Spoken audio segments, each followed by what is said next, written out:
प्यारे दोस्तों, आज हम आपको एक ऐसी औरत के बारे में बताने वाले हैं जो अपने बेटों की मौत पर खुश होती थी। जब उसका सब कुछ ख़त्म हो गया तो वो खुश होती थी। पूरा वाक़या क्या था आगे हम आपको वीडियो में बताएंगे, लेकिन उससे पहले अगर आपने इस वीडियो को लाइक नहीं किया है तो इसे लाइक करें। अगर आपने अभी तक हमारे यूट्यूब चैनल को सब्सक्राइब नहीं किया है तो चैनल को सब्सक्राइब करके बेल आइकन भी दबा दें। तो चलिए शुरू करते हैं। हज़रत इब्ने यसार मुस्लिम फरमाते हैं, एक मर्तबा मैं तिजारत के लिए बहरीन की तरफ गया। वहाँ मैंने देखा कि एक घर की तरफ बहुत सारे लोगों का आना जाना है। मैं भी उस तरफ चल दिया। वहाँ जाकर देखा कि एक औरत निहायत अफसुर्दा, दुखी और गमगीन फटे पुराने कपड़े पहने मुसल्ले पर बैठी है और उसके आसपास गुलामों और लौंडियों की कसरत है। उसके कई बेटे और बेटियां हैं। तिजारत का बहुत सारा साजो सामान उसके पास है। ख़रीदारों का हुजूम लगा हुआ है। वो औरत हर तरह की नेमतों के बावजूद निहायत ही गमगीन थी, दुखी थी। न किसी से बात करती और ना ही हंसती। मैं वहाँ से वापस लौट आया और अपने कामों से फारिग होने के बाद दोबारा उसी घर की तरफ चल दिया। उसके बच्चों की इजाज़त लेकर उसके घर में दाखिल हो गया। मैंने देखा उस औरत को सलाम किया। उसने सलाम का जवाब दिया और कहने लगी, आप यहाँ नए लगते हैं। मैंने कहा कि इस शहर में नया हूँ, तिजारत के लिए आया हूँ। आपके घर के आसपास इतनी भीड़ देखी तो आपसे मिलने पर मजबूर हो गया। तो उस औरत ने कहा, अगर कभी दोबारा यहाँ आना हो और कोई काम हो तो हमारे पास ज़रूर आना। फिर मैं वापस अपने शहर चला आया।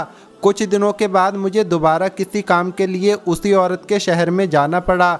जब मैं उसके घर गया तो देखा कि अब वहाँ किसी तरह की चहल पहल नहीं थी। न तिजारती सामान है, न खुद्दाम और न लौंडियाँ नज़र आ रही थीं, और ना ही उस औरत के लड़के मौजूद हैं। हर तरफ वीरानी छाई हुई है। मैं बड़ा हैरान हुआ और मैंने दरवाज़ा खटखटाया। जब दरवाज़ा खोला गया और मैं अंदर दाखिल हुआ तो देखा कि वही औरत अब निहायत कीमती लिबास में बड़ी खुश नज़र आ रही थी और उसके साथ सिर्फ एक औरत घर में मौजूद थी।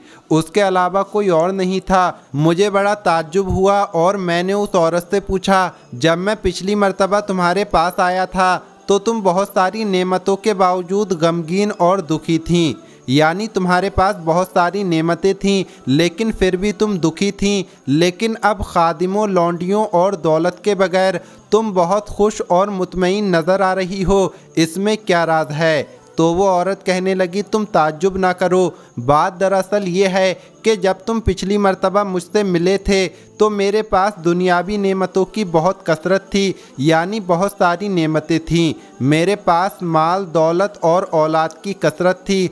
उस हालत में मुझे ये खौफ हुआ कि शायद अल्लाह पाक मुझसे नाराज़ है। इस वजह से मुझे कोई मुसीबत और गम नहीं पहुंचता, वरना उसके पसंदीदा बंदे तो आजमाइशों और मुसीबतों में मुब्तला रहते हैं। उस वक्त यही सोचकर मैं परेशान और गमगीन थी और मैंने अपनी हालत वैसी बनाई हुई थी। इसके बाद मेरे माल और औलाद पर मुसलसल मुसीबतें टूटती रहीं। मेरा सारा असासा ज़ाया हो गया। मेरे तमाम बेटों और बेटियों का इंतकाल हो गया।